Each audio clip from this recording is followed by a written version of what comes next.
of those lasers. Did I ever say that? But let's go for this too.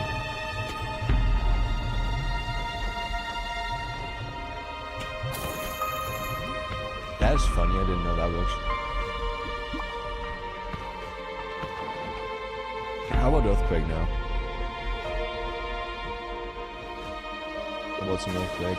The reason PIKER just dropped, I'm still covering that. The biggest interview with HASAN PIKER. Who interviews him? They, them. And look, what's good, man? What's good, brother? Should I say it like you say? Brother! Brother! Starting up live, but got you on the go. Alright, man, that's nice. So you can tell me who he interviewed. I'm gonna lurk on you too.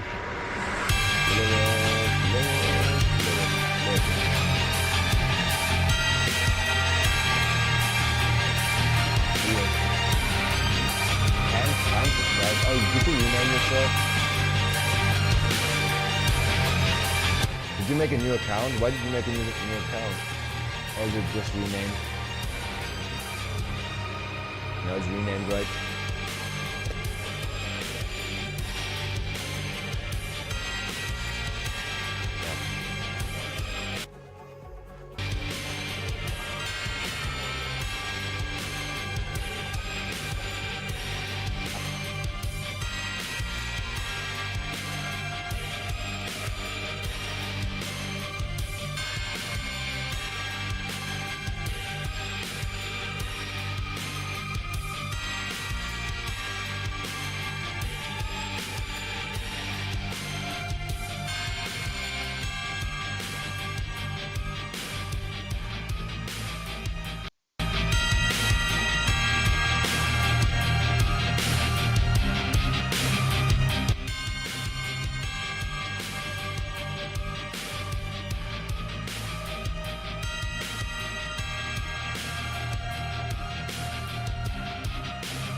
Tofu, what's going on, brother?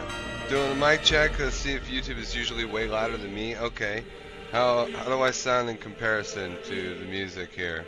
I do have the music turned down. It's rather loud, but I, try to make sure that it's not too loud. Here, let's turn it down a bit more.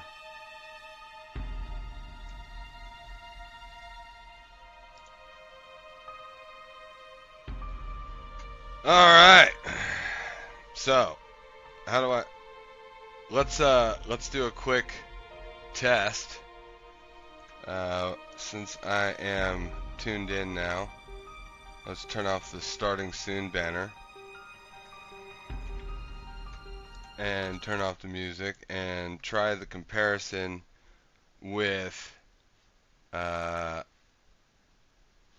my voice to the video that I'm going to be watching, which is I've got no problem with communism, quote by HASAN PIKER. It's an interview by Trigonometry. I love these guys. They're amazing. They do a great job. Let's find out.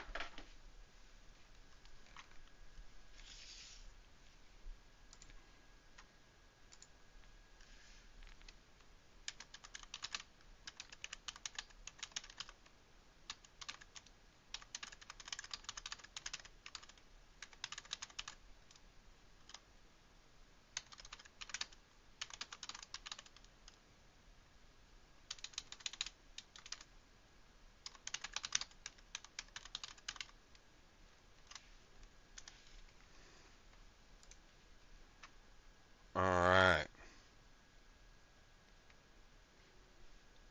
I need to go to studio. Let's see, channel, roles. This.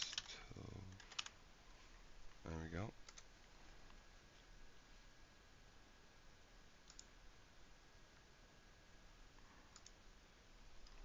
Alright, just made you a mod. I'm ready. You ready? Okay, let's do this. HASAN PIKER, welcome to Trigonometry. This is full volume, my voice. Nice to be here, guys. Why the big sigh? Can you hear me over them, Italy's or Mussolini. can you hear them more? Obviously, we'll do pauses and stuff, but how's their audio? And Adolf Hitler's Nazi Germany were ruthless, fascist forms of governance. YouTube is way louder. Okay. So we're gonna do this, and let's try this. My fear is that is where capitalism inevitably How leads. is There's too much this? instability. There's too much My chaos. voice over theirs. We need to restore order. Right, often don't. I know. I know. I struggle with that sometimes. The closest I would say to an example that how's we this should level? follow. This level of me to them to me. They're talking, I'm talking. It'd be like how the we Star doing? Trek universe. You think the Reform Party is I think fascist? Reform Party, as it stands currently, is a nascent because honestly, I can't wait. parliamentary group that I don't want to watch too much here. This is going to be the HASAN PIKER, biggest. welcome to Trigonometry. I know for a fact nice to be here, that guys. this is going to have Why the the I mean, this is the first right-wing, Italy's sort of Mussolini right-wing. They and, mostly Adolf try to Hitler's be Nazi independent, Germany were but they ruthless, really do fascist forms of governance. lean. My fear is that Not is officially, where but they capitalism lean right. inevitably They leads. really do. There's too much instability. There's too much with chaos. Just sort of we need to immigration restore policy order. in general. Is there a country that's done socialism the way I that you love like? these guys. I would say They're China is really probably freaking fair, the and they're really closest, I awesome. would say, They're to- honest. They debate in good faith. All right. If they were right-wing, Hassan wouldn't talk to them. Let's be honest. No, again, they're not right-wing. A lot of people call them right-wing because they come at it from a policy position, right? Trump's all of his foreign policy they have supported. All of his policy on immigration and the border they have supported. They think that the UK is being overrun by immigration, and they're right. They think that there is an egregious abuse of the legal system in the UK, where they have literal communities that have a Sharia law court jurisdiction. That's insane. That is insane. I don't care that you're Muslim. I care that if you have a community of Islamist legal, and then that becomes a legal jurisdiction where Sharia law is imposed. That is insane, because all visitors into that community are then subject to Sharia law, like women wearing hijabs, and it's just like the insanity of it, right? So an example that we should. that's just what Hasan Islam Piker, does welcome to everywhere. Trigonometry. It's in Germany too. Islam Nice to be here, communities guys. don't care Why about the real big law. side? But if their Mussolini leader makes and deals, Adolf they Hitler's Nazi listen. Germany Gonna continue were stream. Good ruthless, luck. Hey, how's the fascist audio? forms of Am I sounding governance. okay? My fear is that that is where capitalism inevitably. Am I good balance now?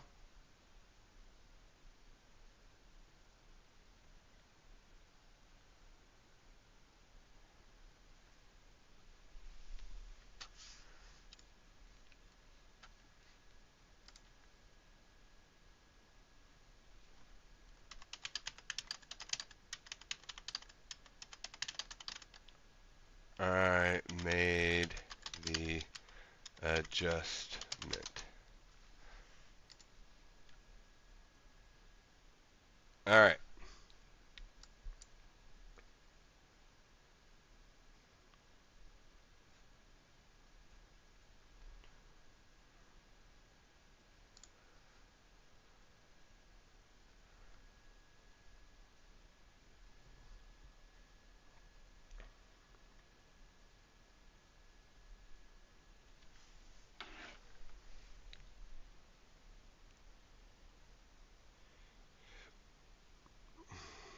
Yeah.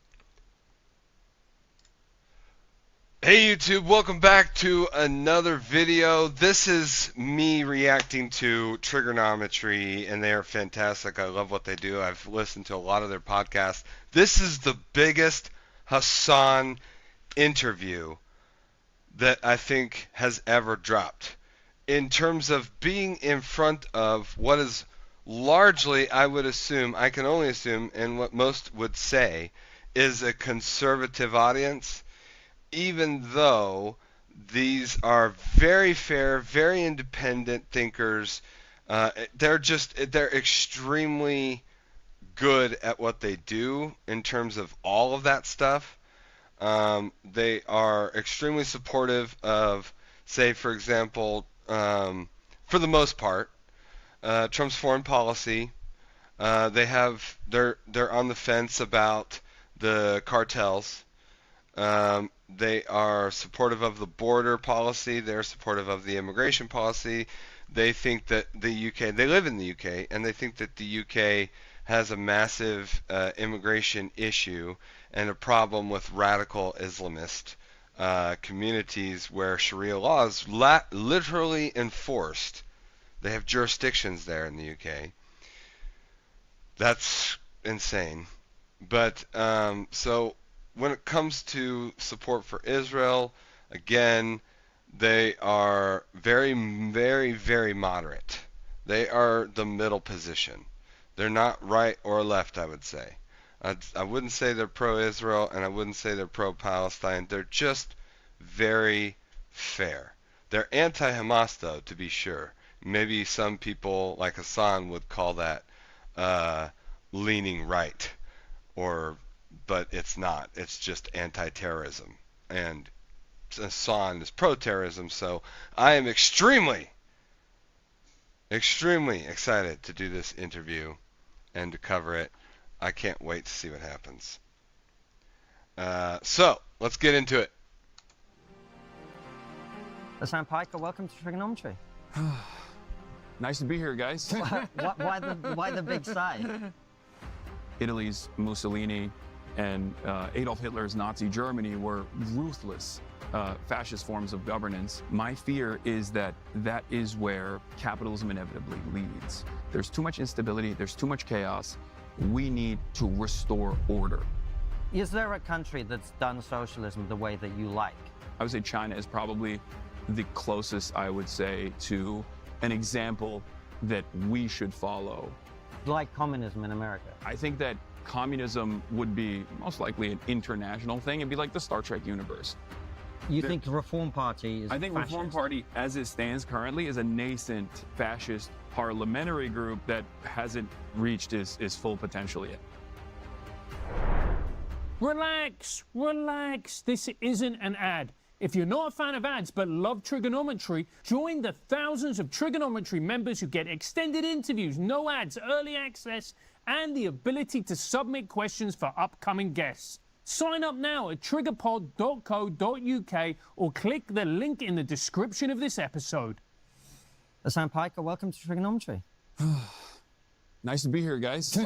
Why the big sigh? We'll see. We'll see how this goes. Yeah. I'm getting cooked right now. Yeah. For those of you at home watching, and this has got to be extra weird for you guys because you're British, and this is what the sun looks like normally. Yeah. No, it's nice to know. Yeah. We are enjoying it. I'm sorry about the sun. This is not deliberate. We're not trying to cook you, literally. Yeah. But welcome to the show. Tell us a little bit about you. Like, you obviously got a massive Twitch channel. You're very successful streaming. Twitch is a gaming platform, but you talk on there, and that's what people follow you for. How did you get there? What's been your journey through life? I started my professional media career, I guess, as a nepotism recipient at my uncle's 26-person YouTube startup media network. I feel like calling it a media network is interesting because, like, at that time, at that point, it was smaller than like a mid-tier podcast, you know? But I started there because I just wanted to not live in New Jersey. I wanted to live in LA.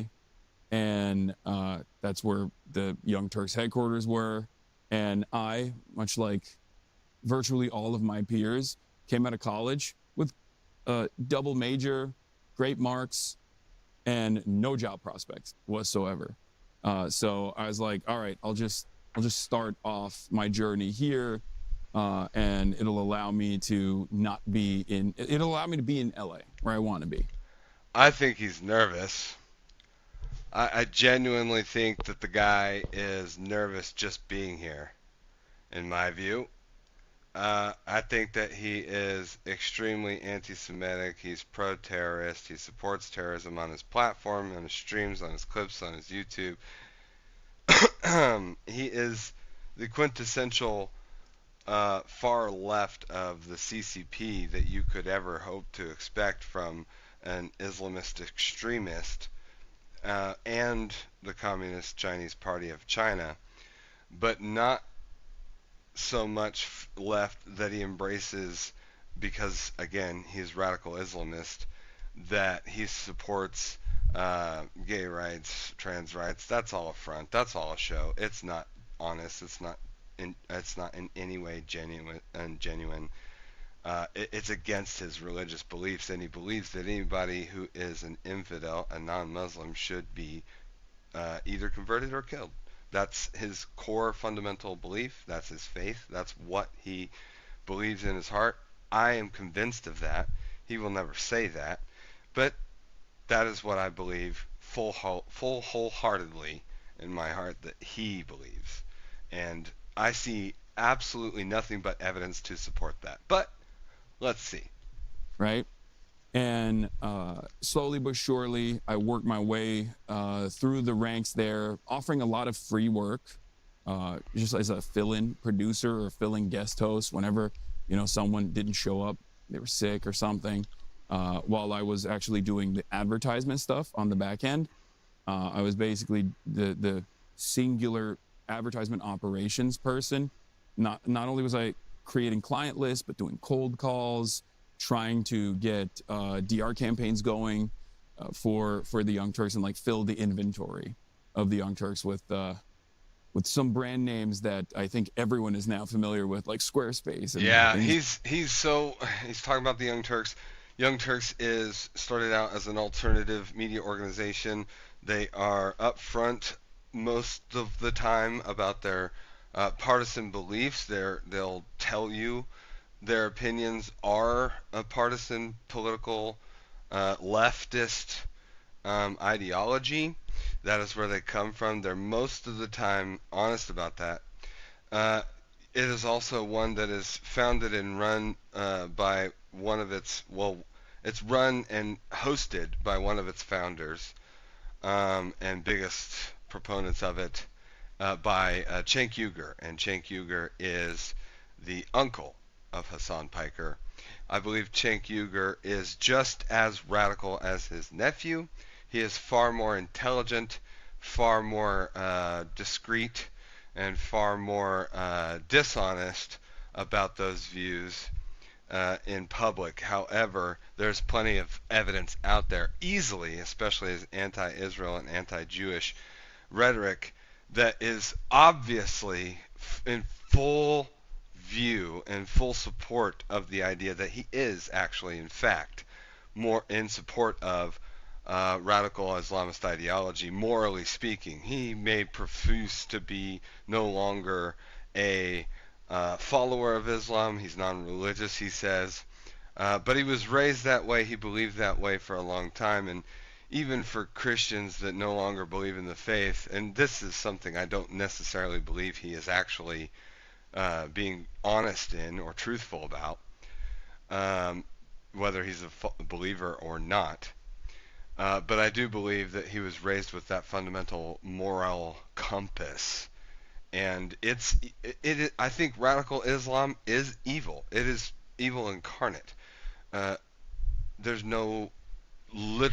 literally no argument that can convince me otherwise.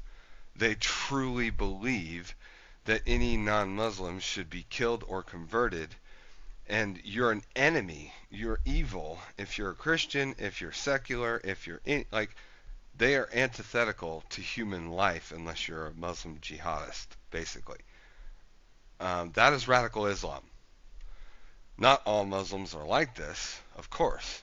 I would say between 20 and 30% are like this to the extreme, and I would say at least half of them support the idea to some degree. The other half, I'd say, are not like that.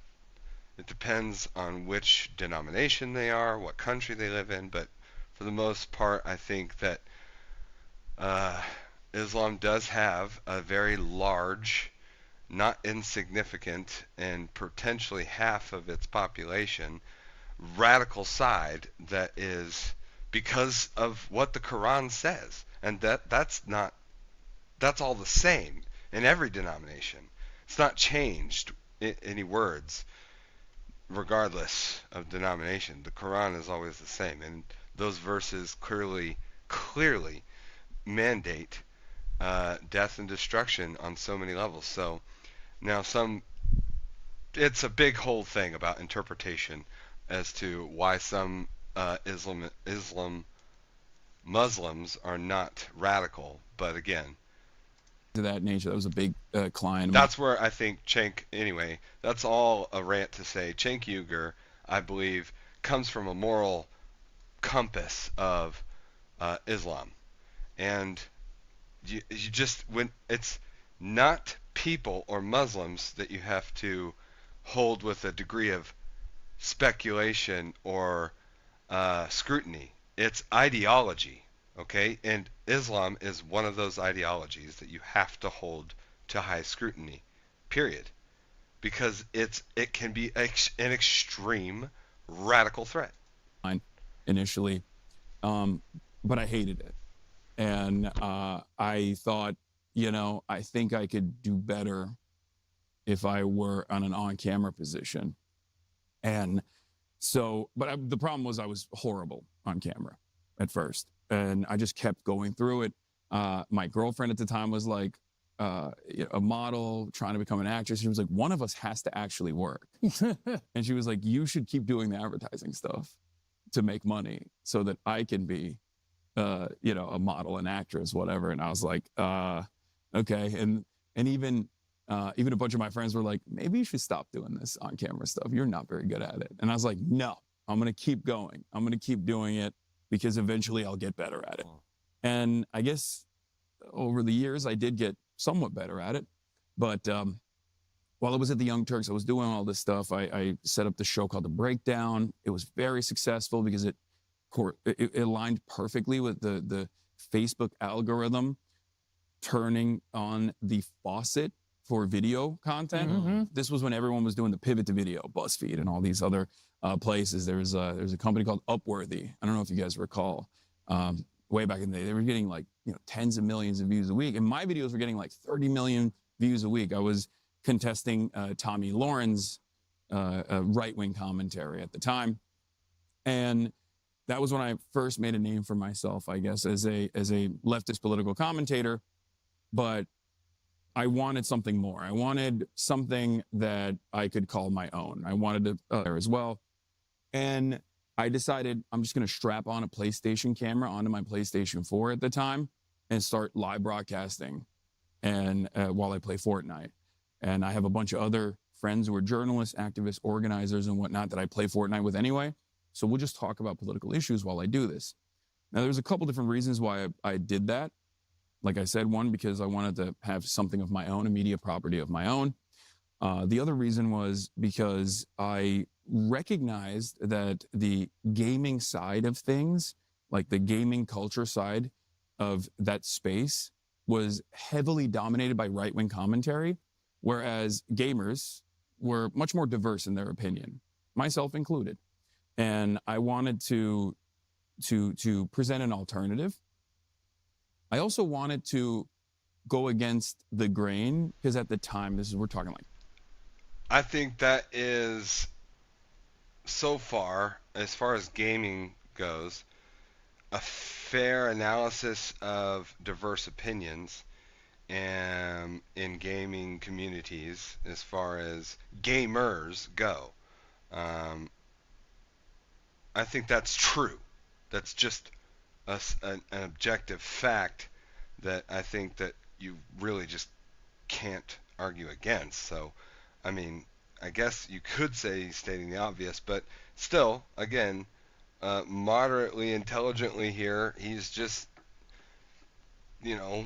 making an analysis of his assessment of the gaming community at the time when he started doing Twitch. So, yeah, that's true today. Still, it's far more divisive, but it's still diverse. It's diversity in that way, ideologically, has become, because the diversities can be so extreme, that extremism has caused a lot of division. So that is so sad. It is really awful to see. It's why I think it's so critical that gaming industries, and especially the critics and especially the developers and the publishers, have to stop with their partisan agendas. They have to stop. It's going to kill the whole damn industry. They're going to completely self-implode. But let's continue to see what he has to say about his Twitch experience. 2016, 2017, at the peak of like woke SJW cartoonish depictions of what the left represented. And there was some validity to the arguments that were being presented. Obviously, it was like the most maximalist, most ridiculous depiction of the left. But some people would lean into that a little bit, where they were like, no, we are like this. We are joy killers. We are woke skulls. And I was like, I don't think you have to be that. I think you can have fun and also still have progressive values. And I wanted to basically... I agree with this, but his values aren't progressive, first of all. They're not. They are socialist, communist in nature. We'll get into that later. But I do believe that what he's saying is something that is true, that can happen. This is how he seems to be reasonable, but let's see where he goes with it. Show that to a audience that had maybe never really encountered that. And I wanted to be in an environment that I was comfortable in as a male who games. And that was a very male focused gamer space, which was. And last but not least, I wanted to get better off the cuff, because up until that moment, I had always scripted my content. I was writing it, and then I would actually take the writing on my videos and turn it into a Huffington Post article. So I would just like reformat my scripts into an actual article, and that was fine. But I wasn't very good off the cuff. So I thought to myself, if I can play a video game and talk about politics at the same time and be able to entertain. Not being very good off the cuff is a bit of an understatement, considering his early streams have, populated the web with clips of him saying, "Let the streets run red with their capitalist blood. Yes, kill them, kill them." And he's screaming while doing it. Maybe I'll put the clip in on the video, on the VOD. People, maybe 30 at a time, maybe 300 at a time if I'm lucky, then I can get a lot better at public speaking and speaking off the cuff. And as you guys might have figured out by now, I never shut the fuck up. So I guess it worked. True. And you mentioned progressive values and that being something that's important to you. What are progressive values, would you say? I think progressive values, for me at least, are founded around empathy first and foremost, to try and uplift everyone's material conditions to the best of our ability, and focusing on protecting those who need protection. They used to be that way. Now I would define progressive values as weaponizing empathy to manipulate people into doing self-destructive and promoting self-destructive policy and behavior. And simultaneously advancing a cause of the way I think about it, advancing the cause of unlocking the potential of every. In fact, let me recalculate that into, that is what I think is the 30% of the left, probably maybe 40% of the left, and I would categorize it as the woke cult, rather than the true progressives that preceded the woke insanity. So the woke insanity, I think, by its very nature, is not progressive at all, in fact. So I think in the same vein where he is describing progressive values, I think that is actually correct. At least it used to be that. Now the problem is that people claim to have progressive values, and they will label someone as progressive when actually they're woke. And that's a very big difference to me. So I will define it and divide it, separate those two things like that. Single person, no matter where they are. Because right now, there are probably billions of brilliant people that never actually get the opportunity to unlock their true potential because of where they're born. Like, they might be born in Sudan, in a village that is being overtaken by the RSF. They might be born in India to an impoverished neighborhood and are not going to have the access to education and therefore be able to truly revolutionize whatever sector they might be interested in revolutionizing. And I think that's what I want to do. And what do you think is the way to, because I think that's probably something the left and right actually agree on in my experience, the center left, the center right, the kind of moderate. But I suppose the disagreement probably is about what you think is the way by which that happens. So the right might say, well, the answer to that is capitalism, right? I imagine you don't agree. So how do you think how do you think those things get those people who don't currently have opportunity both in this country, in other Western countries, but around the world? What's the mechanism by which they get those? I think this is critical. I think it's obviously true. Anyone who's moderately intelligent can agree that most people on the left and the right would correctly or have the capacity to correctly identify a problem like he's talking about, not having this or that opportunity in this or that community. And that is obvious that we can self-identify problems in society and government and nations and countries and communities. And that I do think that they agree, and for the most part, on when there is a problem, they can diagnose it correctly. I don't think that that's even difficult to do.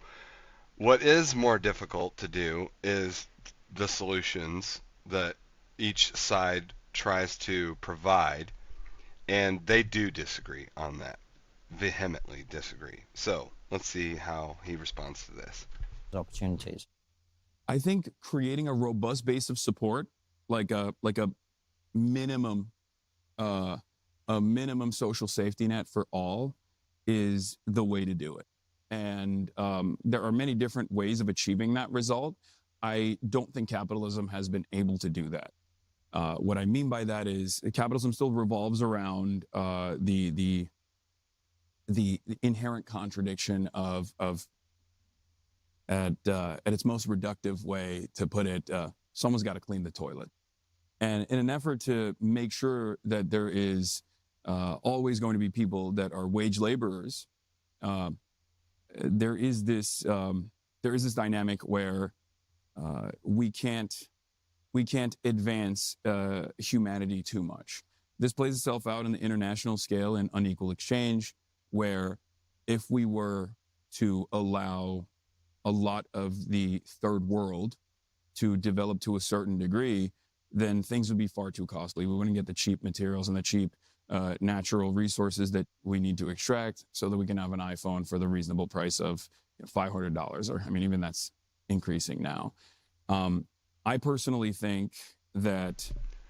I think this is a false diagnosis of capitalism and more of an evaluation of the current world state. There are countries that are third world developing and therefore are not as advanced and have people and therefore are, ripe for exploitation in cheap labor. If everyone was advanced and capitalist, there still would, the resources have to be extracted, period.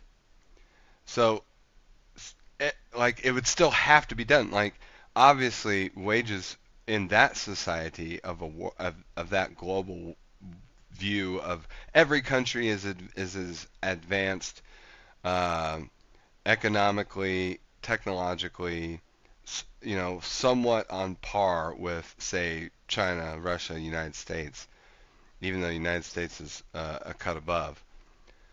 And the competition of exceeding in those fields doesn't mean that you don't, you still have to, the things still have to be done, right?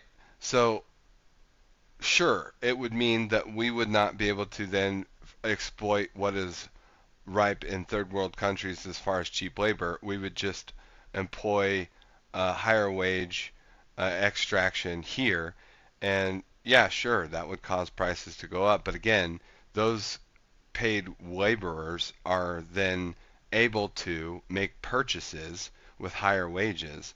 So I think that capitalism and competition would balance itself out naturally. The free market is actually the answer to that.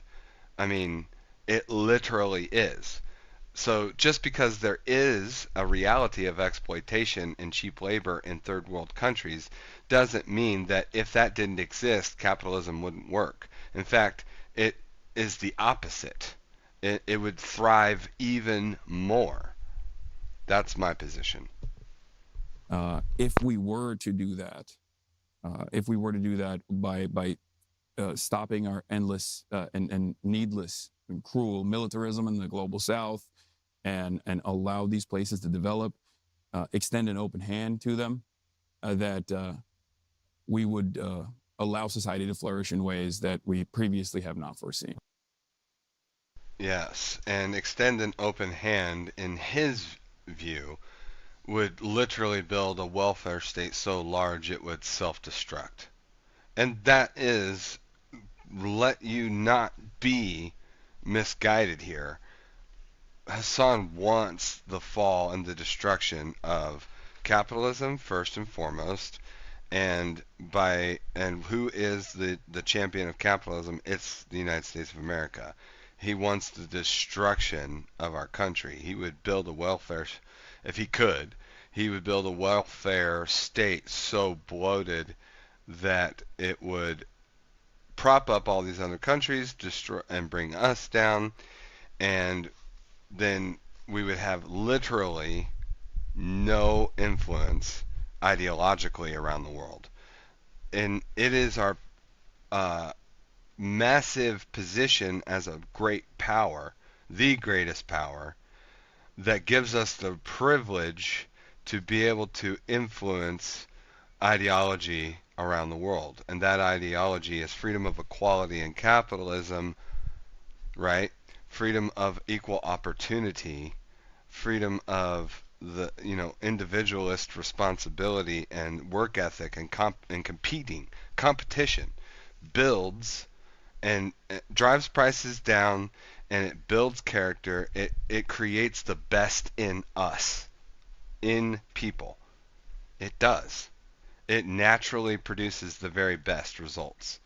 That is what competition does. That is what the free market does.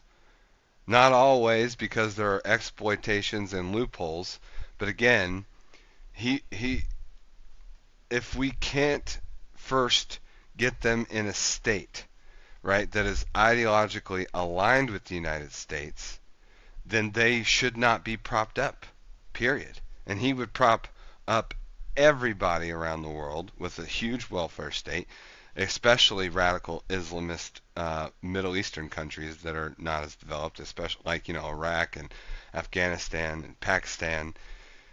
They would literally, I mean, you make them as on par militarily with the United States, they would go to war with the like there would be massive war on a global scale. Like the biggest, forget World War III, this would be a world-ending war. All right? That is what would happen if every country simultaneously around the world was immediately propped up to be on par with the United States. Because their ideologies, their religious, radical views, their drug cartel operations and organizations, their crime, their sort of corruption, all of these things are factors in those developing countries, those third world countries. And if you don't take into consideration that they are just not ready to join the global stage as far as being, a competitor or something on par with the United States, then you're going to cause massive death. Massive death. It's a slow process, but we have to start somewhere with trying to build these countries up, and it starts with ideology first.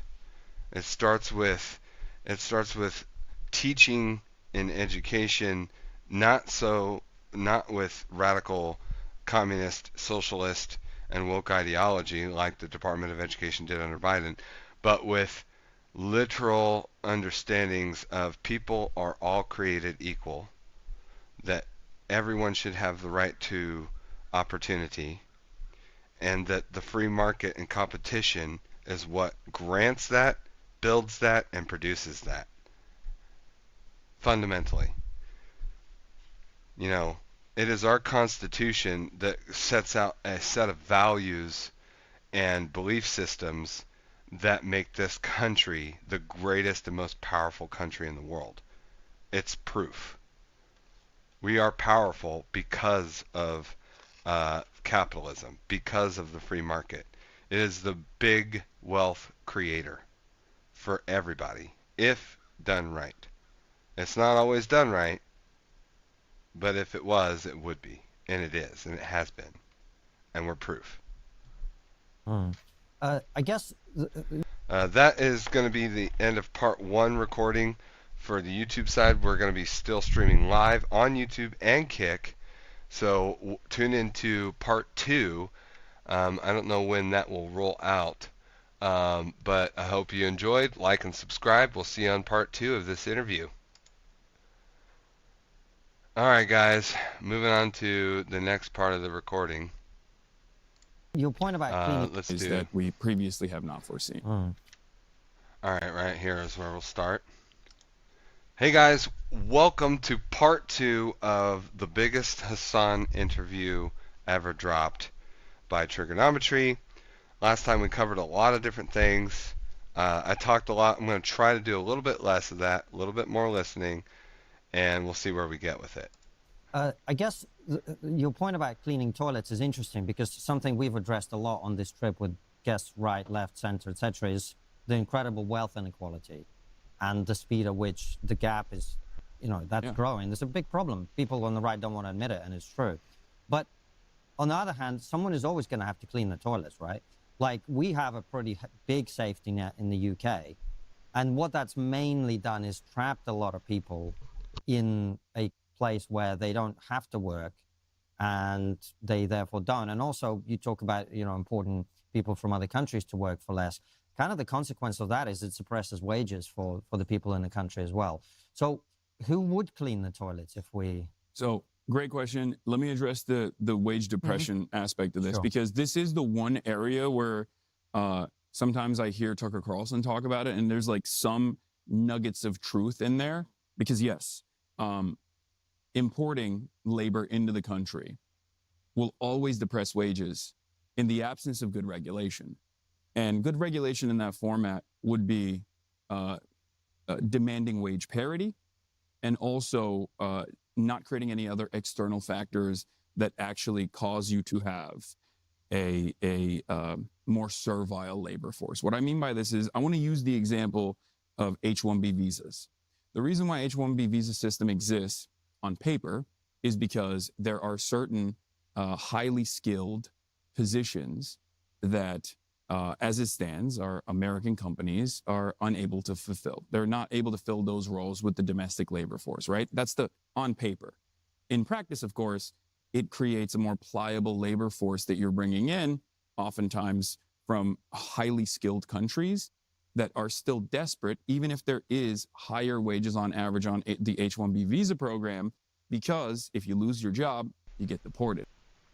Yeah, well, that's not at all... That there are exceptions where that happens, but it's not the rule, first and foremost. Elridge66 says, I think he is filtering himself so much right now. He is. If anybody thinks he's radical yet at all, you have no idea. He is extremely filtered right now so far.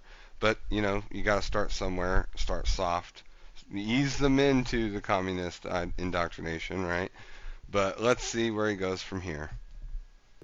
Nobody wants to get deported, so they will do everything in their power to stay and work as hard as they physically possibly can. So this creates an environment where I think our bosses, our capital owners in America, are like, why would I get an American worker who is, in comparison to an Indian worker that's coming into the country that is desperate to keep this job? Why would I hire the American worker? I can pay the same fee to the Indian worker, or even a higher fee, as a matter of fact, to the Indian worker, because Okay, and that is...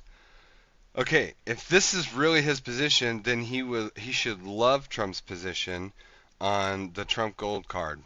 It is literally a taxation for companies to pay enormous fees if they really want to keep their H-1B foreign worker people, okay? If they really want to bring the best and the brightest or the whatever for whatever position, or even if it's just workers like across the border, it shouldn't be exploited, and the H-1B has been exploited to basically provide slave wage labor. And this is why I like the Trump Gold Card, because it says, look, if you want to import your your employee, if you want to import your work from foreign countries, then you have to pay for it. And that I think will incentivize companies to think twice before they do so, number one, and look more toward the homebrew, right? Us, the American citizens, for employment. And two, it will generate revenue for the government. He's all about taxes, right? I don't see how or why he would oppose that, but he doesn't. I bet he won't even address it. And know that he is going to work harder than the American labor force. So there is this competition. The way to solve that competition is through regulation.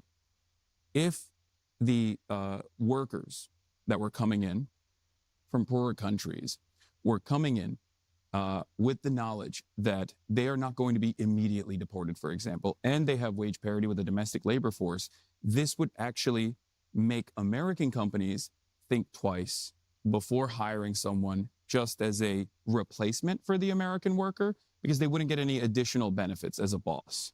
They wouldn't get the additional benefit of like, I'm going to work you to the bone, right? Because I know if I fire you, you're gone. You're gone out of the country and you want to be here. So again, that's not, as he's cherry picking, and he's stating this as a general thing that it's not the general rule or the general way things work, but it does happen. And so, that is a regulatory mechanism that we never implement in this country, because our capital owners actually enjoy the two-tiered labor structure that we have here. And come back. They do, and that's why they move overseas. Cheaper labor, less taxes. That's why Trump cut taxes for businesses so that they could afford to maybe do some more homebrew employment, period. And I think you're going to see that growth outpace even the budget that Trump raised. That is the whole point of it. I think that is just going to happen, if allowed to happen. If we can keep Republicans in the Senate and the House, and Vance or somebody like that in the next 8 years after Trump. To the who cleans the toilets, even when there's a social welfare system. I think that ultimately there's going to be people that fulfill these roles no matter what. And increasingly with automation and with AI, we're getting to a point where the route tasks are already being delegated to robots to begin with. So the way I see it is there's always going to be someone that is tasked with either overseeing it, if it's a robot doing it, or directly doing it. But since it's an important factor in the commodity production, because someone has to engage in sanitation, I think it's much more valuable to ensure that they have a sense of autonomy and that those positions are hired and have enough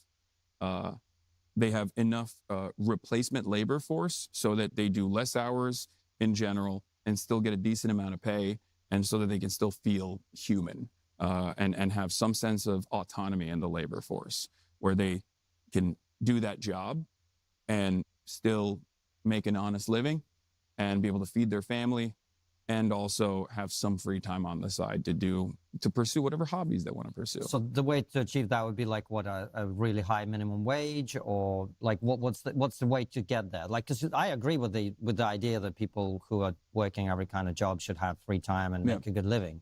The question is, how do you do that? Because in a market economy, what you are paid is a function of what you produce, right? Yeah. Well, I think in a market economy, what you are paid should be what you produce. I don't think that that's how it works in the market economy. I think in the market economy, your replaceability is what determines your wages, especially if you are replaceable by a non-domestic labor force, for example. That depresses your wages even further on the domestic front for the citizen labor force. So I think you're right, though. In the market economy, your output should be the determining factor. That's actually a socialist position, ironically enough. Not all socialists are against the market. And I would say that the output is the most consequential factor in that regard. I agree. It's not a socialist position at all. That is so bad faith. It makes me sick to my stomach. Socialism does not believe in work ethic, equality. They believe in, if somebody has harder work ethic and greater talent, they don't care. Socialism is about even, flatlined, across the board, equal outcome, regardless of your talent, regardless of your work ethic. Period. That is the Marxist view. That is communism. What that means, however, is that if the company is actually, for example, increasing its output and therefore generating more revenue overall, then everyone down to the most replaceable aspect of labor, which would be sanitation in this regard, should still get paid a just wage, like fair compensation. Minimum wages is one way of doing it as a band-aid solution. I mean, but there are Nordic countries, for example, where there is no minimum wage, because the minimum wage would ironically be a depressing factor on the overall average wages that people get. How have they achieved this, though? Nordic countries like Norway and Sweden are one of the most wealthy countries and wealthy people, citizenry, per capita in the world. They are so well positioned economically, the citizens of Norway and Sweden. They are so superior in far. A family in Norway or Sweden owning a home is easier than it was for Americans even in the 90s. Okay? That is just a fact. So I don't know what to say about his position about it. It's just false. They've achieved this through sectoral bargaining. I guess it couldn't be false in the way that he's saying they don't have a minimum. They don't need a minimum wage. They're so wealthy they don't even have to regulate wages. So, and it's because of the free market. They've achieved this through robust unions and labor participation in these wage negotiations. And that is the reason why they don't need to have a minimum wage. The minimum wage in and of itself is a big point of contention in the United States of America. No, the reason why is because per capita, their resources, richness, and abundance is so overwhelmingly disproportionate to their population. And again, it's a numbers game, that they can afford the most prosperous citizenry economically and business-wise than almost any other country can. And the reason for that isn't their unions. It is because they simply regulate immigration. They regulate and oppose. Their population is so small in regard per capita to the sort of rate of production of products and available resources, that they're just that rich. Okay, they're just that wealthy. Okay, so the idea that it's socialism that has produced this is ridiculous. Okay, that is just blatantly false. A lot of other Western countries, only because our labor union participation in the United States is at less than 10% right now, which is unimaginably low. It's lower than countries that we have dominated, like Chile, where we rewrote their constitution basically. And that's why the unions supported Trump. The oil unions, the car manufacturing unions. Excuse me, sorry about that. The labor unions of all these manufacturing industries all supported Trump, because he wants to onshore American citizen employment into manufacturing production and that benefits the unions. So obviously they support Trump. Duh. So if that's what he's for, it seems to me there's no reason why he wouldn't support that. Wanted to unleash a wave of neoliberalism, sometimes in the hands of a dictator like Pinochet. Even in that country, there's still 15% labor union participation. It says at the bottom, the U.S. did support the Pinochet coup, 1973, but Pinochet's 1980 constitution was written primarily by Chile's own military regime and conservative Chilean lawyers such as Jaime Guzman. So hang on.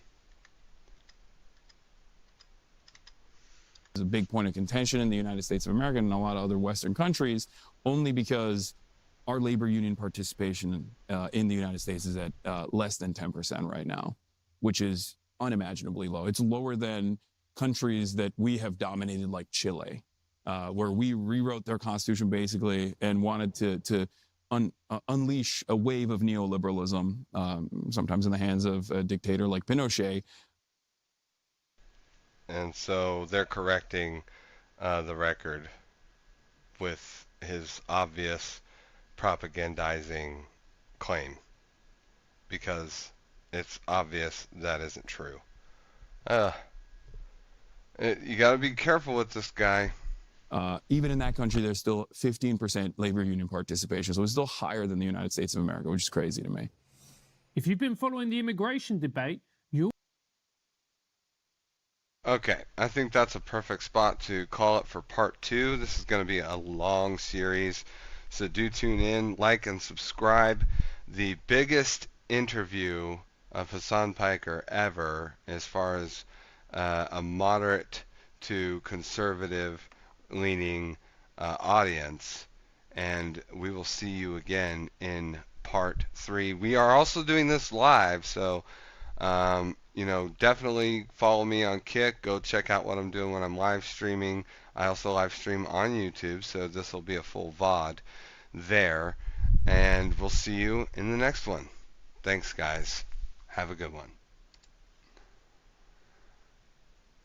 Okay, guys. I have so much that I need to work on with this interview, and I'm going to be doing so much editing, and I do have family obligations, so